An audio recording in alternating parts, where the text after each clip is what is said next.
राज्यातील 85,000 कृषी केंद्र सेवा बेमुदत संपावर आहेत। जळगाव जिल्ह्यातील 3,500 कृषी केंद्रांचा यात सहभाग पाहायला मिळतोय। मागण्या पूर्ण व्हाव्या अशी मागणी खरं तर मापदाच्या वतीने करण्यात आली आहे।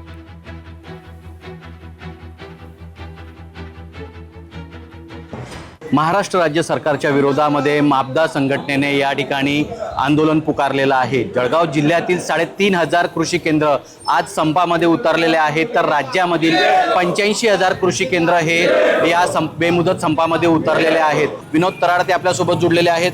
दादा, काय सांगणार, विविध मागण्यांसाठी तुम्ही या ठिकाणी आज संपावरती उतरलीत?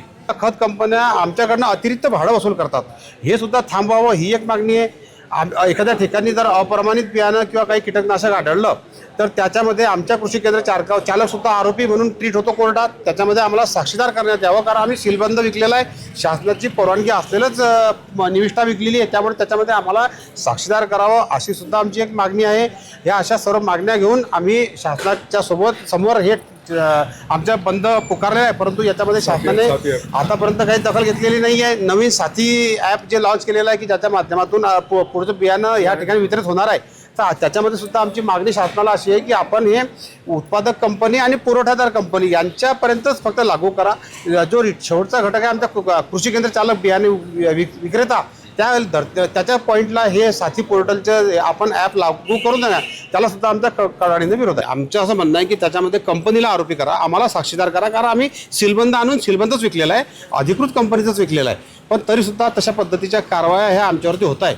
त्यामुळे शासनाने जर हे बंद नाही केलं तर आम्ही आता पुढच्या काळामध्ये अनुदानित खतं विकतानाची जी पॉस प्रणाली आहे त्या पॉस मशीन आम्ही शासनाकडे सरेंडर करणार आहोत।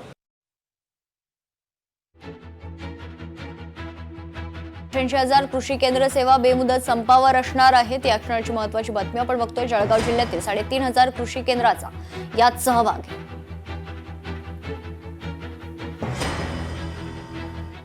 मुख्यमंत्री देवेंद्र फडणवीस उद्या सोलापूर दौऱ्यावर असतील। स्थानिक स्वराज्य संस्थेच्या निवडणुकीत भारतीय जनता पक्षाला मिळालेल्या एक हाती सत्तेनंतर फडणवीसांच्या उपस्थितीत उद्या विजयी सभा पार पडणार आहे।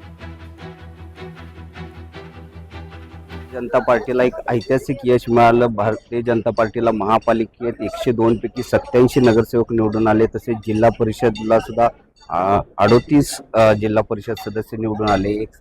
एक हाती सत्ता भारतीय जनता पार्टीला सोलापूरच्या जिल्ह्याच्या जनतेने दिली आणि निश्चितपणाने या सगळ्यांचा सत्कार करण्यासाठी माननीय मुख्यमंत्री देवेंद्रजी फडणवीस उद्या येत आहेत।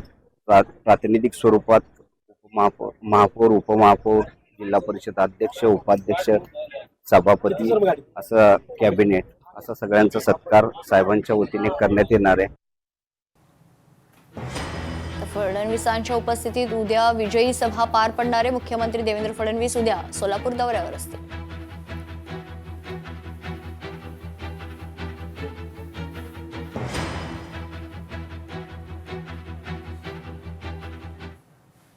समृद्धी महामार्गावर स्कॉर्पिओ गाडीला आग लागल्याची घटना घडली आहे। खासदार इम्तियाज जलील यांनी तत्परता दाखवली। अग्निशमन दल आणि पोलिसांनी यावेळेस त्यांना खरं तर माहिती देण्यात आली। आगीत गाडी जळून खाक झाली आहे, मोठा अनर्थ टळलाय। एमआयएमचे माजी खासदार इम्तियाज जलील हे मुंबईहून औरंगाबादकडे परत येत असताना पहाटे 4 वाजता ही घटना घडली।